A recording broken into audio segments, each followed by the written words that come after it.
ఘనంగా జరుపుకున్న ప్రపంచ ప్రార్థనా దినం పెద్దిపాలెం హార్వెస్ట్ మిషన్ ప్రాంగణంలో స్థానిక పాస్టర్ ఫెలోషిప్ ఆధ్వర్యంలో ప్రపంచ ప్రార్థనా దినం నిన్న రాత్రి ఘనంగా జరుపుకున్నారు. ఈ ప్రార్థనలకి భీమిలి నియోజకవర్గం పాస్టర్లు, భక్తులు పెద్ద ఎత్తున పాల్గొన్నారు. ఈ ప్రార్థనా కార్యక్రమంలో ప్రపంచ శాంతి కోసం, భారతదేశం కోసం, స్థానిక సమస్యల కోసం, దేశాల మధ్య, మతాల మధ్య సామరస్యత కలగాలని పలువురు ప్రార్థన జరిపారు. ఈ కార్యక్రమానికి పాస్టర్ల ఫెలోషిప్ అధ్యక్షులు ప్రభుదాస్ నడిపించారు. ముఖ్య అతిథిగా హార్వెస్టర్ మిషన్ అధినేత జెస్సీ రత్నకుమార్ విచ్చేసి బైబిల్ వాక్యం బోధించారు. యేసుక్రీస్తుకి ప్రార్థన చేసినప్పుడు రహస్యంగా ఒక గదిలో నుండి తండ్రికి అనగా దేవునికి మొరపెట్టుకోవాలని కోరారు. అప్పుడు దేవుడు నీ విజ్ఞాపన వింటాడని ఒక్కనించారు. బ్రెయిన్ రిక్వెస్ట్ శ్రీ ఎస్విపిడి ప్రభాకర్ నడిపించారు. 3 మండలాల క్రైస్తవ భక్తులు, సేవకులు భారీ ఎత్తున విచ్చేశారు. పాస్టర్లు అందరి కోసం ప్రార్థన చేశారు.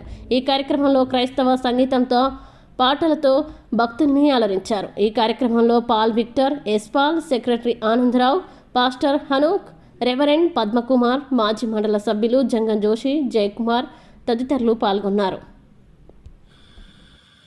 ఒంటరిగా నీ గదిలోనికి వెళ్తే నువ్వు ఉద్దేశపూర్వకంగా నువ్వు ప్రార్థన చేయడానికి వెళ్తున్నావు, దేవునితో సమయం గడపడానికి వెళ్తున్నావు, దేవుని యొక్క సన్నిధిని అనుభవించడానికి వెళ్తున్నావు.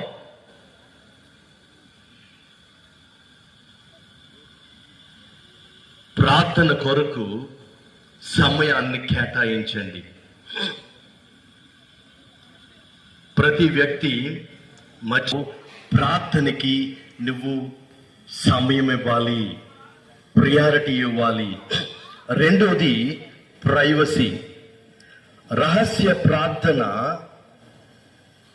నువ్వు చేస్తూ ఉన్నప్పుడు ఇతరులను మెప్పించడానికి నువ్వు చెయ్యవు.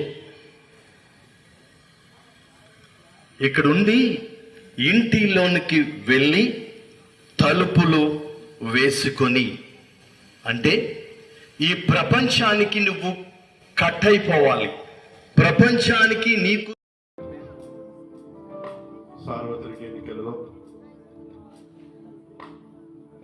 ఎన్నుకోబడినటువంటి నాయకుల కోసం యవనస్తుల కొరకు ప్రార్థన చేయించున్నాం ప్రభా. ఎంతో మంది ప్రభా నిరుద్యోగంతో ప్రభా నైనా తన ఉద్యోగం లేక ప్రభా నిరాశతో ప్రభా నైనా నిస్పృహ ఆ స్థితిలో నుండి ఆయన యవనస్తుల్ని ప్రభా స్త్రీలందరినీ తప్పించి రక్షించి కాపాడండి నాయన.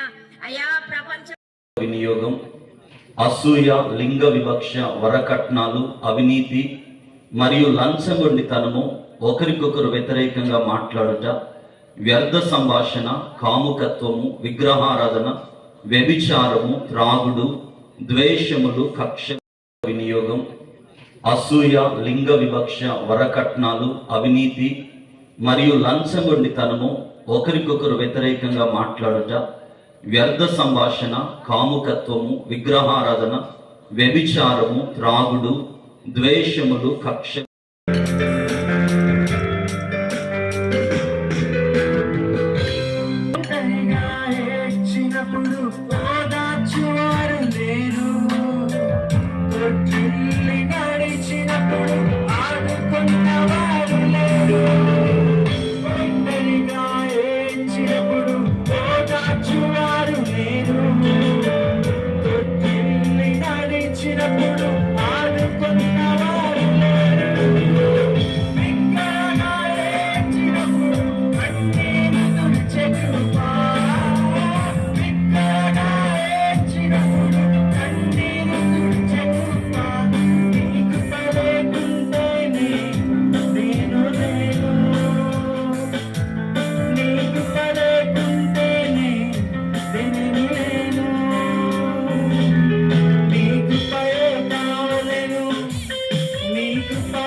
పొందుటకు నాకేమి లేదు, సామర్థ్యము అనుటకు నాకని ఏమి లేదు.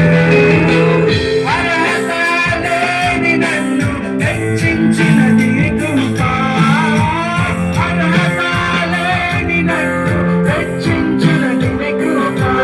నిన్ను కృప లేకుండానే